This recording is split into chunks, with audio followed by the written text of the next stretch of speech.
saya mencoba jawab lewat VN. Yang pertama, kenapa saya memilih stand up comedy?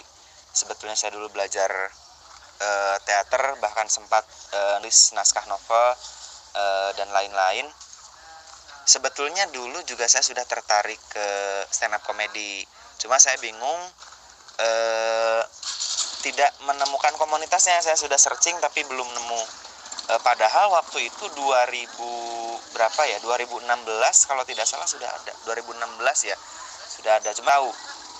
Nah, barulah setelah beres berteater, baru saya ketemu orang-orangnya, koneksinya, terus saya dibawa untuk open mic. Nah, cuma justru karena modal saya dari teater, jadi saya sampai sekarang manfaatnya di stand up tuh sangat terasa besar. Yang jelas ya seperti penguasaan panggung, artikulasi, emosi, juga punya senjata tambahan. Kalau kata komik nasional senior Kamal Ocon, saya bisa impersonate, ngubah-ngubah suara, dan itu saya belajar teknik itu ya di teater. Jadi memang dasar-dasar dari berteater saya pakai di stand up comedy. Dan kenapa saya sekarang survive di stand up, karena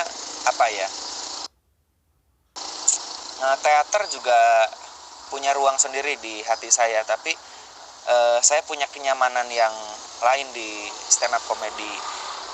Saya lebih menemukan diri saya di sini gitu daripada di teater. Adapun menulis karena kenapa saya bisa observasi materi dan lain-lain, yaitu modalnya dulu dari ilmiah dan juga nulis fiksi. Jadi menulis dan juga teater bahkan menurut saya jadi pondasi awal saya belajar stand up comedy.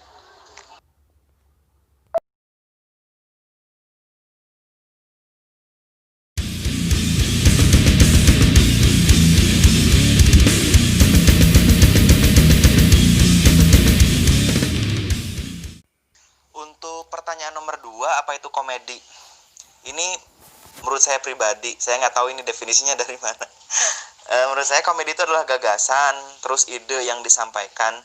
Jadi ketika penonton berhasil ketawa, saya pikir si komik tuh berhasil menusuk dengan tepat. Karena tertawa itu tanda si penonton itu bisa menerima jokes. Dan ketika penonton tertawa, yaitu diamini argumen atau ide dari si komik itu diamini oleh penonton. Menurut saya pribadi juga komedi, mungkin ini terdengar klise sekali lagi, bagi saya komedi benar-benar terapi, karena saya itu orang yang sangat susah mengekspresikan diri di daily life. Lingkungan saya tuh tidak mengizinkan saya untuk ngobrol yang tidak normatif. Saya selalu dituntut untuk ngobrol yang lembut, yang halus. Saya agak susah berbicara tentang apa yang saya mau, susah menunjukkan sisi lain dari diri saya yang itu juga adalah sisi saya sendiri gitu.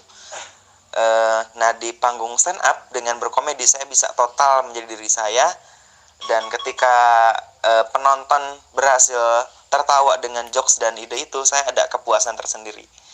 Tuh, jadi bagi saya komedi cukup sakral. Ada ide, ada gagasan yang saya nggak bisa ucapkan di daily life karena lingkungan, karena saya nggak tahu alam bawah sadar yang ngebentuk saya jadi seperti ini. Agak susah gitu. Nah, dengan berkomedi, selain jadi terapi untuk diri saya sendiri, gagasan-gagasan itu bisa saya sampaikan dengan sangat lugas dan juga total. Itu sih.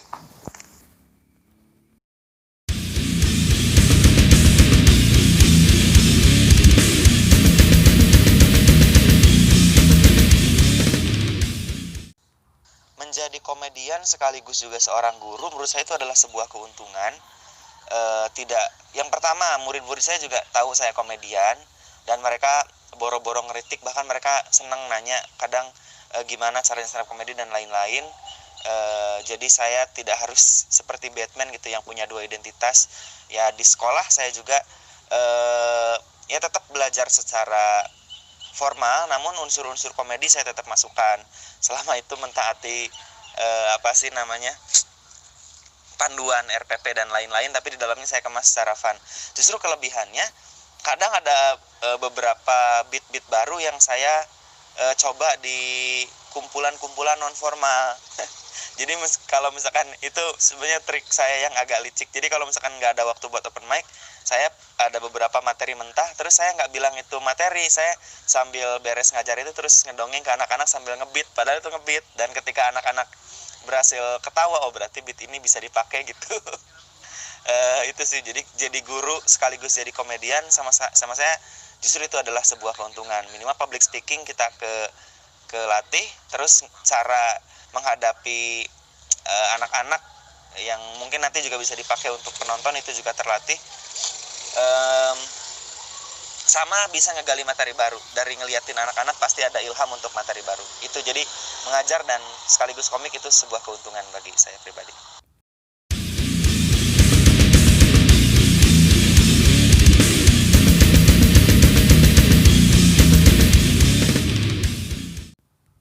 Orang yang berpengaruh di kehidupan saya, yang jelas yang pertama, mungkin ini terdengar klise ya, bahkan sok-sok bijak, bapak saya. Tapi emang itu buktinya.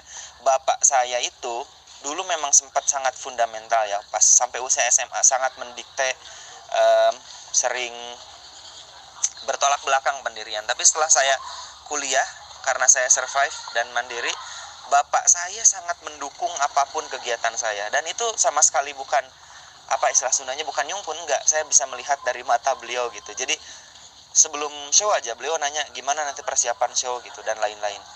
Mungkin kalau bapak saya bukan bapak saya yang sekarang dan saya dikekang untuk jadi sesuatu yang dia pengen, mungkin saya tidak bisa jadi seperti sekarang. Dan ayah saya sangat mendukung apapun kegiatan saya, meskipun itu tidak umum ya.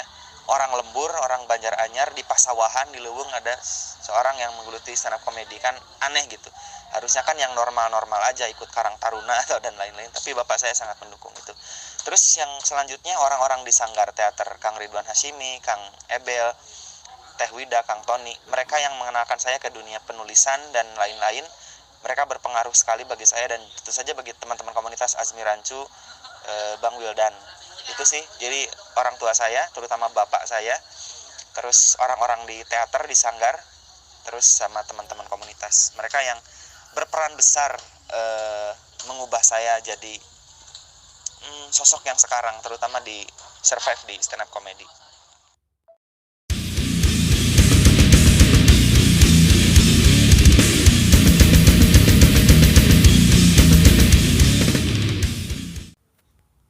Pencapaian, achievement yang sekarang diraih kalau di dunia akademik tadi ya, itu pun takutnya terlalu panjang, karena dulu saya memang fukish atau kutu buku culun. Makanya orang-orang yang datang ke pertunjukan stand up comedy saya pasti mereka kaget, kok Zam-Zam gini, karena sebetulnya saya aslinya di lembaga itu sangat normatif, ngobrolnya relatif sopan, tidak pernah kasar, baca buku, nonton film sangat-sangat normatif. Makanya ketika mereka melihat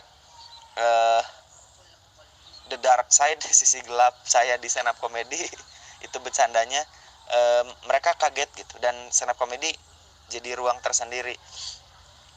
Achievementnya kalau di dunia akademik yang tadi, penghargaan juara lomba-lomba provinsi dan nasional. Kalau di stand up comedy itu sih di Jakarta Comedy International Festival, mewakili Jawa Barat, juara 1 di Bogornya, Jawa Baratnya, terus bisa masuk final di Jikom Fest.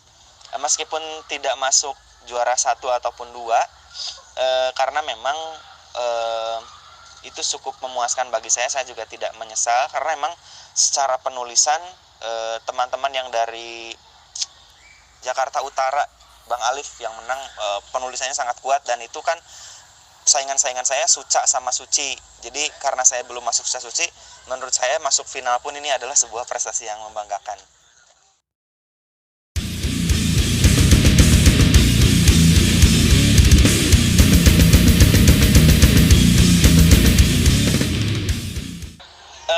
Bagi saya pribadi,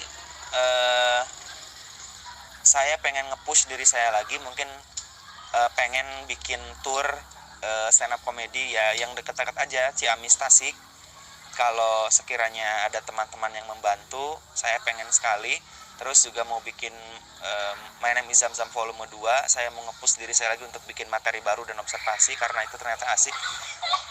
Terus juga nanti mau nyoba untuk mungkin nanti Suca Indosiar, mudah-mudahan karena sekarang sudah banyak bank materi, nanti mau nyoba lagi di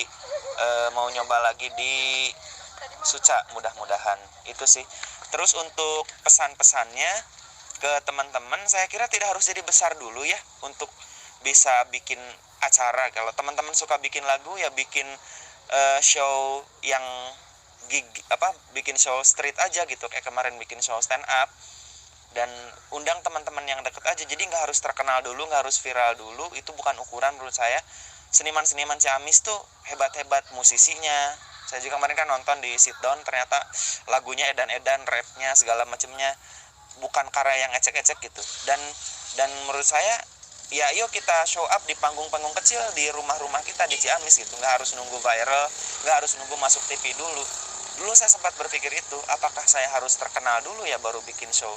Ternyata enggak gitu, nggak harus gitu.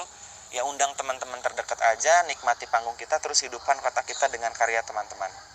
Terima kasih. Siangnya capek, banyak kegiatan, Majul Merubagong banyak kegiatan pokoknya. Malamnya terganggu oleh kita yang ngompol. Orang tua kita nggak marah. Ih, hening, lu kasep teh kalah kapapan. Hoyong atuh mamah di papangan. Nggak pernah marah. Budak mama pi anjingan.